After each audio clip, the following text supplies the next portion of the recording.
Let's make some soft ginger snap cookies. First put in mix of 3/4 cup butter softened, 2 cups sugar, then mix it, mix it, mix it, mix it, mix it.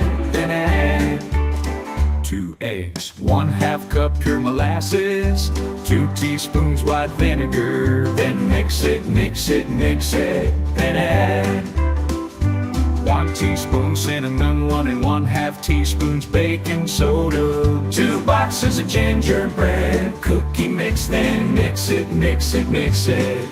Last we will add 1/2 cup of water to the dough. Then mix it, mix it, mix it. Make dough into balls, put on cookie sheet. They will spread out when they bake. Bake at 350 degrees for 12 minutes. Take out of oven when golden brown. These soft ginger snap cookies with satisfying delight. I hope you make some tonight.